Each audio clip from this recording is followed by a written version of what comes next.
Welcome, algebra students, to another exciting episode of Truder, Johnson, and Turbeville's class of Algebra 1. Today we're going to cover lesson 4.9, which involves the line of best fit. So what we're going to do is we're actually going to build on the concept of a scatter plot that we learned about yesterday, and the negative, positive, and no correlation, and turn it into something that we can make mathematical. I will be showing you some things on the calculator. I do realize y'all don't have a calculator at home, but do take notes so that you know what to do when you get to class tomorrow. So when we're talking about a line of best fit, here I have a scatter plot of data plotted out, and if I were to say, well, let's just find the overall trend, I would draw a line that went through the middle of most points. I've got some points above, some points below, and maybe one or two that actually go through. But this is the overall trend set by whatever the situation was that I was discussing.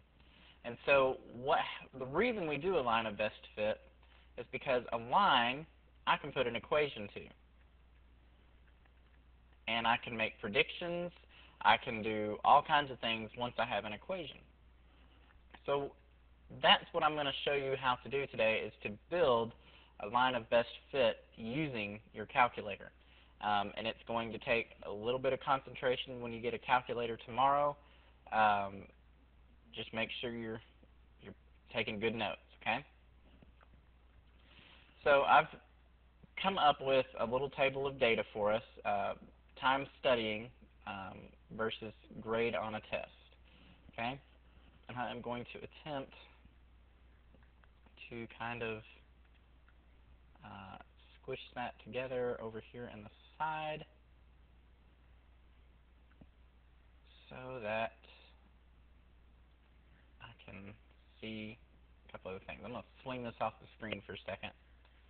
Okay, so we always start at the home screen, especially now that we are going to start using the spreadsheet.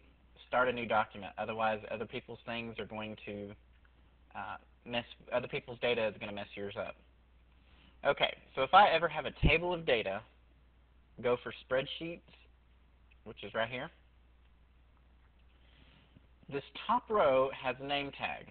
That means I can call it whatever I want. And so the first column I have is time studying. So let's do that real quick. So I'm going to say time studying. Okay? Sorry. Apparently they don't want you putting a space in, so study. We'll put study in there, okay, because I know that's time studying. This equal column, do not ever put anything in here unless you are strictly told to.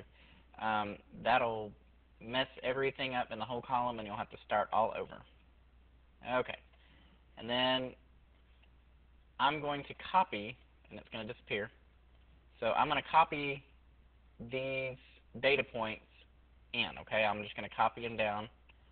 I'll let you look at them for a second just so you, well, y'all don't have a calculator. So I'm going to type in 30, 10, 45, 7, 15, 20, and 25. Okay? And my other column in my data is the grade that we made on a test. So I'm going to put grade as my title, so I know what it's talking about. Okay, and I'm going to key in the points that I had.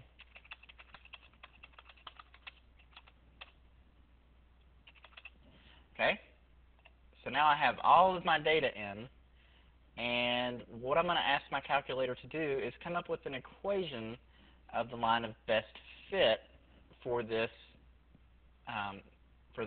data points. So here comes the technical part. You need to be in an open or empty square, and then you're going to hit Menu, Statistics, Stat Calculations, and we want one that looks like a line, mx plus b. Okay? So we want our x list to be our study time, and our y list, this will put it on the y-axis, to be our grade. And the rest of this you don't have to worry about right now. I'll show you what some of this means later. So what it did is it gave me slope is 0.375, and that y-intercept is 74.85.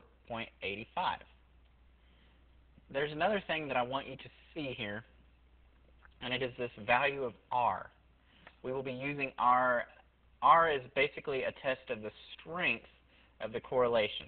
So 1 is as strong as you can get, or -1 if it's a negative correlation. The closer this is to 1, the stronger the relationship. So this is sort of a strong relationship. It's not too half yet. So not the strongest, not the weakest, whatever.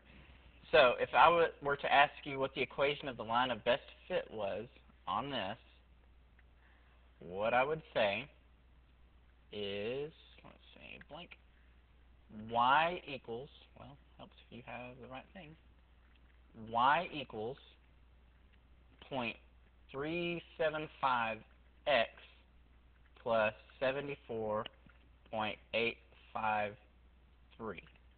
This would be the equation of the line of best fit. Now, there are some pretty neat things that you can do with that. So, let's say that somebody studied for 50 minutes.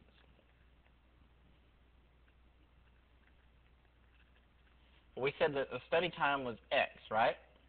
So I can predict, if everything follows the same plan, what somebody who studied for 50 minutes should make. So I'm going to get out my calculator again. Well, let's use the small calculator so y'all can see. Oh, for heaven's sakes. Here we go. So if I use the small calculator, I can say, okay, so I'm going to do 0.375 times the 50 minutes. Okay, that's an 18.75, and I'm going to add that to 74.853. So if I followed the trend that was set by those points, somebody who studied for 50 minutes should make a 93. Well, let's turn that around the other way. What if I said, okay, well, I want to make 100 on my test, so I'm going to make 100.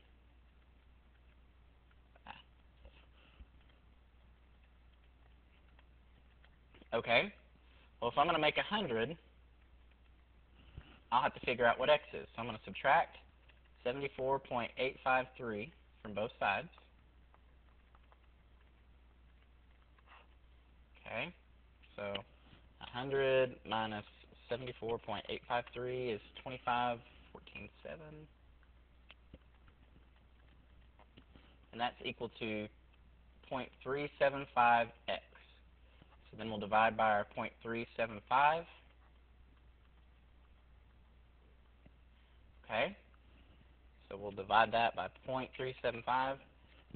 So if I want to make 100 and I follow the trend perfectly, then I should study for 67 minutes. So there's all kinds of things that we can use this to make predictions on. This is how people predict things with business. You do business trends. You science. You can predict trends and find patterns. So that's basically what we're doing now. Later on this week, we'll be doing word problems where you can figure out how to make equations into word problems and solve just like I did here. And then we'll also work with the calculator some more. Now, what I just did, anytime you have 2 points given to you, you can put them into this calculator, and it will find you the slope and the y-intercept. Okay? I will show you that another time. Okay? See y'all in class tomorrow.